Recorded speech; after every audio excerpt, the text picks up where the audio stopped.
கங்கையில் குளிக்கிறதுனால பாவம் கரையுதுன்னு சொல்கிறோம். ஆனால் அந்த பாவம் எங்கே போகுதுன்னு தெரியுமா? அதை பற்றிய சின்ன சுவாரஸ்ய கதை. அதாவது எந்தவித பாவமே செய்யாத ஒரு முனிவர் ஒரு நாள் கங்கை கரையில் குளிக்கிறதுக்கு போகிறாரு. அவர் குளிக்கலான்னு போகிற நேரத்தில் பக்கத்துலேருந்து ஒரு சத்தம் கேட்குது. மாதா கங்கை என்னுடைய பாவத்தை எல்லாம் எடுத்துக்கணும் அப்படின்னு சொல்லி ப்ரே பண்ணிக்கிட்டே ஒருத்தவங்க குளிக்கிறாங்க. அதை கேட்டதும் இவருக்கு ஒரே ஆச்சரியம்.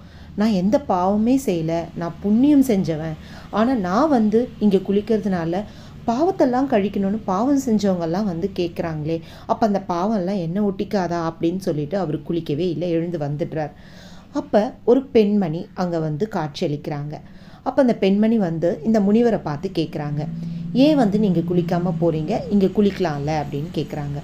அதுக்கு அவர் கேட்குறாரு, இல்லை எல்லாரும் பாவம் செஞ்சவங்கெல்லாம் இந்த கங்கை நதிக்கரையில் குளிக்கிறாங்க, நான் புண்ணியம் செஞ்சவன், ஸோ இவங்க செய்கிற பாவம்லாம் என்னை ஒட்டிக்காதா, அதனால் நான் குளிக்கலை அப்படின்னு சொல்ல போக அந்த பெண்மணி இது இங்கே இந்த கடலில் இந்த கரையில் இருக்க தண்ணி எல்லாம் சமுத்திரத்தை போய் சேருது, ஸோ நீங்கள் இங்கே தைரியமாக குளிக்கலாம் அப்படின்னு சொல்கிறாங்க. சொல்லிவிட்டு அந்த பெண்மணி மறைஞ்சிடுறாங்க. இவருக்கு ஒரே ஆச்சரியம். இவங்க சாதாரண பெண்மணி கிடையாது அப்படின்னு நினச்சிட்டு அவர் நேராக சமுத்திரம் போகிறார், கடலை நோக்கி போகிறார். கடலை நோக்கி போயிட்டு அங்கே தவம் செய்கிறாரு. வருண பகவானை வேண்டி தவம் செய்கிறார்.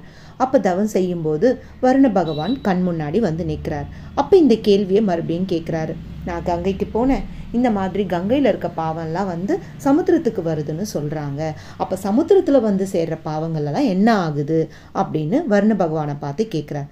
அப்போ அந்த வருண பகவான் சொல்கிறாரு, இந்த கடலில் இருக்க பாவங்கள் எல்லாமே சூரிய பகவான் மூலயமா ஒளிக்கதிர்களால் ஈர்க்கப்படுது அப்படின்னு சொல்லிட்டு வருண பகவானும் மறைஞ்சிடுறாரு. இவருக்கு அப்பவும் சந்தேகம் தீரலை. உடனே என்ன பண்ணுறாரு, சூரிய பகவானை வேண்டி ப்ரேயர் பண்ணுறாரு. அப்போ சூரிய பகவான் கண் முன்னாடி காட்சியளிக்கிறார். அப்போ கேட்குறாரு, இந்த சமுத்திரத்தில் இருக்க பாவங்களை எல்லாமே ஒளிக்கதிர்கள் மூலயமா ஆவியாக்கி நீங்கள் எடுத்துக்கிறீங்க, அப்பா எல்லாமே உங்ககிட்ட வரும்போது அதை நீங்கள் என்ன பண்ணுறீங்க அப்படின்னு சூரிய பகவான் கிட்டே கேட்குறார். அப்போ அதுக்கு அவர் பதில் சொல்கிறாரு, என்னுடைய ஒளிக்கதிர்கள் மூலயமா வரக்கூடிய பாவங்கள் எல்லாம் என்னை நெருங்காது, என்னுடைய நெருப்பு சக்தி அந்த அளவுக்கு இருக்கக்கூடியது, அதனால் அது என்னை எதுவும் பண்ணாது, மேகங்களாக மாறிடும் அப்படின்னு சொல்கிறாரு சூரிய பகவான். உடனே மேகத்தை நோக்கி பயணிக்கிறார், மேகத்தை வேண்டுறாரு. அப்புறம் அந்த மேகத்துக்கிட்ட கேள்வியை கேட்குறாரு. மேகம் பதில் சொல்லுது. என்ன சொல்லுது அப்படின்னு பார்த்தா, என்னுடைய மேகங்கள் கிட்ட வர பாவங்கள் எல்லாமே கருமேகங்களாக திரண்டு வானத்தில் வலம் கொண்டு இருக்கு, அது அப்படியே இருக்காது, தாக்கம் அதிகமாச்சுன்னா மழையாக பிழிஞ்சு பூமிக்கு வந்துடும் அப்படின்னு சொல்லி அந்த மேகம் சொல்லுது.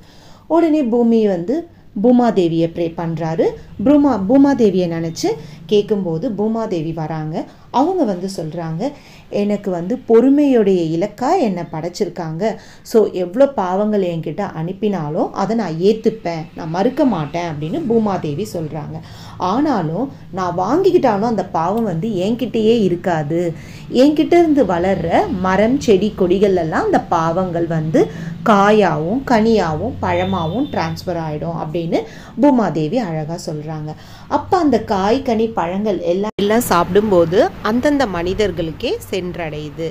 சரி, ஃபைனலாக மறுபடியும் கங்கை நதிக்கரைக்கே போகலாம் அப்படின்னு இந்த முனிவர் போகிறாரு. போகும்போது அந்த பெண்மணி மறுபடியும் காட்சி அளிக்கிறாங்க.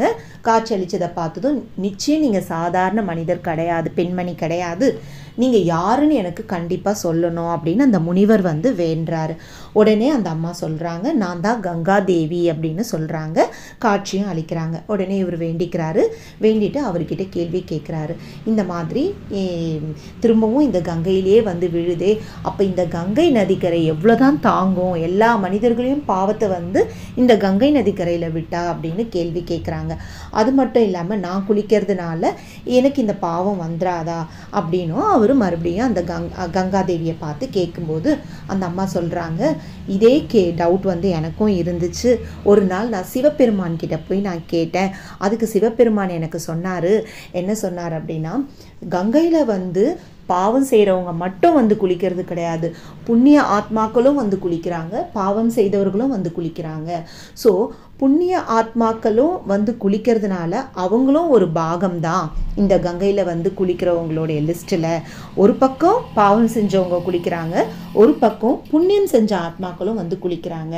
அப்போ என்ன ஆகும் அப்படின்னு கேட்டிங்கன்னா, அந்த புண்ணிய ஆத்மா வந்து குளிக்கும்போது அவங்க எந்த அளவுக்கு புண்ணியம் செஞ்சுருக்காங்களோ அவங்களுடைய சக்திக்கு ஏற்ப இந்த பாவங்கள் எல்லாமே வந்து சுட்டெரிக்கப்பட்டு அழிஞ்சிடுது அப்படின்னு ரொம்ப அழகாக விளக்கம் கொடுத்தாரு சிவபெருமான் எனக்கு அப்படின்னு சொல்லி இந்த கங்காதேவி வந்து இந்த முனிவருக்கு சொல்கிறாங்க. அப்போ நான் வந்து இந்த கங்கை நதிக்கரையில் குளிக்கிறதுனால எனக்கு இந்த பாவம் ஏற்காது, என்னுடைய புண்ணியங்கள் எல்லாமே வந்து அந்த பாவத்தை அழிச்சிடும் அப்படின்னு இவர் அண்டர்ஸ்டாண்ட் பண்ணிக்கிட்டு, சரி அதனால தான் நான் உங்களை குளிக்க சொன்னேன் அப்படின்னு அந்த கங்காதேவி சொல்கிறாங்க. இவரும் முனிவரும் வந்து நீராட போகிறார். அவ்வளோதான் கதை. நன்றி. வாழ்க வளமுடன்.